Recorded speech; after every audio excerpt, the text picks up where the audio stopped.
Palabras del canciller Jorge Arriaza. El imperio español, gracias a la acción de Simón Bolívar, esta es la peor agresión. Primero, la amenaza militar y las amenazas financieras. Nuestra gente va a mantenerse unida y firme y mediante la diplomacia y cualquier otro medio vamos a defender y vamos a proteger a nuestro pueblo y vamos a defender la República Bolivariana de Venezuela. Nos vamos a mantener firmes y vamos a decir que Venezuela debe respetarse y cualquier país del mundo debe saber que el pueblo venezolano es libre, que los principios del derecho internacional deben ser respetados por parte de cualquier gobierno y en especial por parte del gobierno de Estados Unidos de América. Un país libre que tiene su democracia. Vamos a tener elecciones de gobernadores en octubre. Luego habrá elecciones locales para alcaldes en Venezuela. El año entrante habrá elecciones presidenciales. Se trata de una democracia.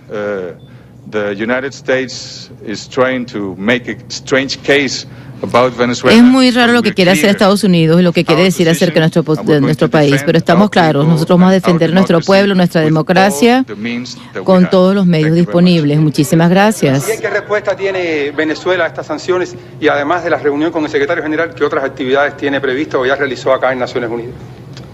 Nosotros, todas las amenazas que hemos recibido por parte de los Estados Unidos tienen su respuesta. En primer lugar, la procura del diálogo.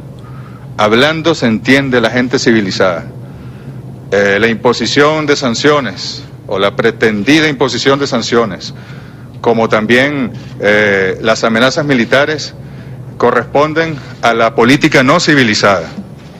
Estamos en la casa de las leyes, del derecho internacional, de los principios elementales de la Carta de las Naciones Unidas, del respeto a la soberanía de los pueblos, de la no injerencia, de la no intromisión. Y no puede Naciones Unidas, y se lo decíamos a su secretario general, quedarse de brazos cruzados y no condenar estas acciones. Nosotros, no solo al secretario general, también a la Asamblea General de Naciones Unidas, le solicitaremos tomar posición sobre estas amenazas insólitas, anacrónicas, hostiles, inamistosas, que nosotros no podemos aceptar bajo ningún respecto. Otras actividades que vamos a hacer, reuniones con los embajadores de los países no alineados, del movimiento de países no alineados, del ALBA, de países africanos y algunas bilaterales que vamos a tener también en la diplomacia bolivariana de paz que tanto el comandante Hugo Chávez como el presidente Maduro han forjado a lo largo de los últimos años. Canciller, Estados Unidos está cerrando el grifo de la financiación internacional. ¿Qué alternativas tienen para captar liquidez y así poder seguir operando? Nosotros estamos estudiando. Esta orden ejecutiva acaba de ser emitida y todos nuestros especialistas están estudiándola para dar las respuestas y proteger a nuestro pueblo. No va Estados Unidos a provocar una crisis humanitaria en Venezuela. En días pasados. President Obama, are you trying to make up? I mean, you're President Trump. President Trump. He's your president. Sorry for that.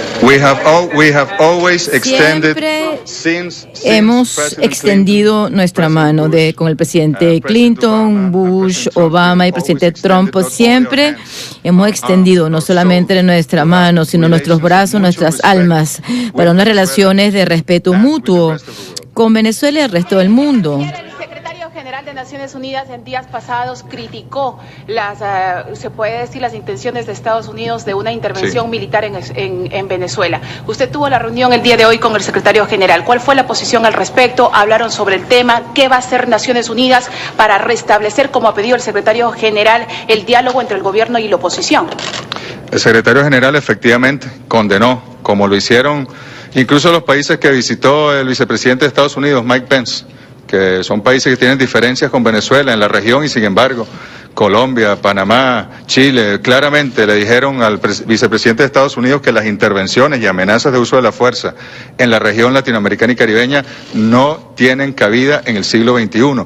Y sabemos que el secretario general también está analizando estas decisiones que acaba de tomar el gobierno del presidente Donald Trump, y sabemos que él va a acompañar la paz, que él va a acompañar la solución pacífica de cualquier controversia que exista y que por supuesto va a proteger al pueblo venezolano desde la Casa de la Paz, que son las Naciones Unidas. Mr. Minister, will you be, Mr. Minister? Dijo que no aceptaba la intervención militar, también dijo que no se aceptaba el autoritarismo. La región en Latinoamérica también ha superado el autoritarismo. Absolutamente. ¿Qué le responde usted a eso? Pareciera que la dictadura existe por parte de este tipo de sanciones unilaterales de los Estados Unidos y que Estados Unidos quiere ser el autoritario y gobernar a los países en América Latina. El autoritarismo está descartado en todo este continente y nosotros jamás aceptaremos. Nosotros acabamos de venir, como les decía, de un proceso en el cual votaron 8 millones de venezolanos, habiendo ese día violencia, barricadas, secuestros, urbanizaciones, paramilitares en la frontera con Colombia persiguiendo a los votantes. 8 millones de valientes venezolanos y venezolanas salieron a votar, 42% del padrón electoral. En pocos países, en una elección incluso presidencial, se dan esos porcentajes. Si no hubiese habido esas amenazas, hubiese salido más del 50% del padrón electoral. Vamos a elecciones regionales, locales, presidenciales y tenemos una Asamblea Nacional Constituyente profundamente democrática que además está generando condiciones para que los derechos sociales de los venezolanos progresivamente vayan avanzando y garantizar cada día mayor democracia en Venezuela. De parte del gobierno de Venezuela, sabemos que acaba de suceder, se acaba de firmar en la Casa Blanca. ¿Se buscaría alguna sanción de parte de Venezuela hacia el gobierno de los Estados Unidos? Estamos estudiando, tomaremos todas las medidas que estén a nuestro alcance, en todos los ámbitos para defender al pueblo de Venezuela y evitar que cualquiera de estas decisiones tenga efectos en la familia venezolana, tenga efectos en la salud de los venezolanos, tenga efectos en el bienestar de los venezolanos. Debe imperar entre los gobiernos de Estados Unidos y de Venezuela, que lo más importante es que impere el diálogo y que se busque la diplomacia. Sin embargo, minutos atrás, la embajadora de los Estados Unidos aquí en la ONU aseguraba que por el momento no ha recibido ninguna intención de reunirse con ustedes. ¿No sería esta una buena oportunidad para buscar ese diálogo y esa diplomacia? Creo que el presidente Nicolás Maduro se ha cansado, ¿no? Yo perdí la cuenta de cuántas veces ha llamado el diálogo con el presidente de los Estados Unidos y con todos los presidentes anteriores, pero lo importante aquí es rescatar. Nosotros la primera vía que tenemos que agotar con Estados Unidos y con cualquier país que tenga algún tipo de problema con Venezuela es el diálogo, porque así lo manda la Carta de las Naciones Unidas, porque así lo manda la humanidad misma. Y nosotros, ojalá, el presidente Trump y su gobierno comprendan que este es el mundo del diálogo, no el mundo de las guerras, que ya está bueno de guerras y que tenemos que respetar a los pueblos. Mr. Minister, will President Maduro be coming to the General Assembly, and does Venezuela plan to seek closer economic ties with Russia and China to ease the economic crisis? El presidente Maduro no va a venir a la reunión de la Asamblea General, está muy ocupado con las elecciones regionales, trabajando con los temas económicos y la constituyente. Pero siempre vamos a buscar tener mejores relaciones, mayor apoyo de China, Rusia y otros países del mundo para que nos ayuden, para que ayuden al pueblo de Venezuela, así como también nosotros ayudamos a los demás. Some of your neighbors who say that Venezuela is at danger of becoming a dictatorship which crushes freedom of expression. And how can you stand there and say your country is united when clearly, from all we have seen over the last 3-4 months, it is not? Nuestro país está unido cuando se trata de amenazas militares, financieras. Aunque hay gente en la oposición, debo admitirlo, está a favor de sanciones contra su pueblo. Hay personas en la oposición venezolana que procuraron estas sanciones y el pueblo venezolano le responderá con el voto popular en democracia, como siempre ha hecho el pueblo venezolano y como siempre hemos dirimido nuestras diferencias.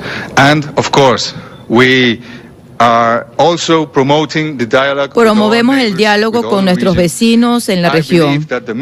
Creo que los medios, que el señor Trump los denomina noticias falsas, son muy eficientes en contra de Venezuela. Así como él, también somos víctimas de estas noticias falsas, de estas confusiones en cuanto a los temas. Pero continuamos con el diálogo.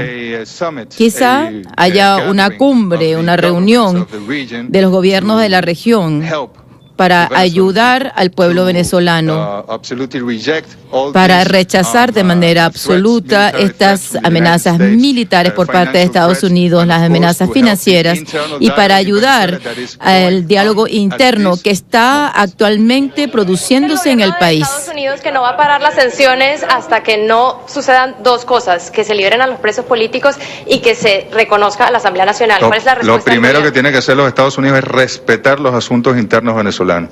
Estados Unidos ni su gobierno son absolutamente nadie para inmiscuirse en los asuntos internos de Venezuela. Nosotros, entre los venezolanos, con el diálogo entre el gobierno y la oposición venezolana, resolveremos todos los asuntos que tengamos que resolver sin que nadie, ni Estados Unidos, ni ningún vecino, ni nadie en el mundo se tenga que interponer entre nuestros asuntos. La agresividad del presidente Trump va a unificar la posición latinoamericana hacia Venezuela, ¿es lo que está diciendo? Absolutamente. Bueno, ya ha ocurrido. El vicepresidente Pence tuvo que escuchar incluso de los presidentes menos amigos del gobierno venezolano de la región que ellos se oponen a una intervención militar y que el presidente Trump está fuera de contexto, está fuera de juego en este momento en el sistema de derecho de las Naciones Unidas, y seguirán escuchando de nuestros amigos, y no solo de la región, de todo el mundo, oposición firme a las amenazas de este tipo contra un pueblo, porque estas amenazas de hoy, estas amenazas de sanciones no son contra individuos, son contra el pueblo venezolano, son contra su economía, son contra su bienestar, y no las vamos a permitir, y daremos la respuesta que tengamos que dar y que ya estamos estudiando. Tanto en Naciones Unidas, ¿esperan ustedes que hasta cierto punto? Sí, no, por supuesto. Hablamos, el secretario general está ejerciendo una función muy importante de acercamiento entre las partes en el marco del Acuerdo de Ginebra de 1966 para ir determinando los mecanismos que la Carta de las Naciones Unidas establece y que deben ser agotados sucesivamente, y lo importante en este momento es que podamos avanzar, que podamos sentarnos las partes con la facilitación que el secretario general está generando, valga la redundancia, y que podamos avanzar en una solución, como lo dice el Acuerdo de Ginebra, práctica y satisfactoria tanto para Venezuela como para Guyana. Canciller, el Alto Comisionado de Derechos Humanos asegura que le gustaría tener una comisión que pudiera entrar a Venezuela y que pudieran hacer un trabajo conjunto con el gobierno de Venezuela. En esta reunión con el secretario general se habló de la posibilidad de que hubiera un grupo humanitario entre ONU y Venezuela. No tocamos esos temas. La realidad venezolana es obvia, es notoria y es comunicacional, es la realidad de la paz. Cualquier invento, cualquier fake news que a veces surge de la burocracia de las instituciones y los organismos internacionales se cae por sí mismo, no tiene ningún peso, y la realidad venezolana lo desmonta apenas usted pisa el aeropuerto internacional Simón Bolívar de Maiquetía. ¿Cuándo sucedería esa declaración latinoamericana y usted ha notado un cambio en los días, semanas recientes en la posición latinoamericana respecto de Venezuela? Por supuesto que lo hemos notado. Nosotros hemos conversado con cancilleres de países que han expresado algunas diferencias en los últimos meses con Venezuela. Cada día están más conscientes, a pesar de la censura de algunos medios de comunicación, cada día están más conscientes de la realidad venezolana, de la paz que trajo a la patria venezolana la Asamblea Nacional Constituyente. Miren, las últimas protestas fueron el 30 de julio, el día de la elección, cuando la oposición venezolana, y tal vez cuando los gobiernos que la apoyan vieron que 8 millones de venezolanos salieron a votar a pesar de la violencia, a pesar de las barricadas, a pesar de la muerte. Ese día se terminaron las protestas en Venezuela, ese día decidieron encarrilarse, reinstitucionalizarse los partidos de oposición, reconocer al Consejo Nacional Electoral, al Poder Electoral, y participar en todo el cronograma electoral que ya estaba fijado y que seguirá su marcha, pase lo que pase. Muchas gracias. Muy buenas tardes.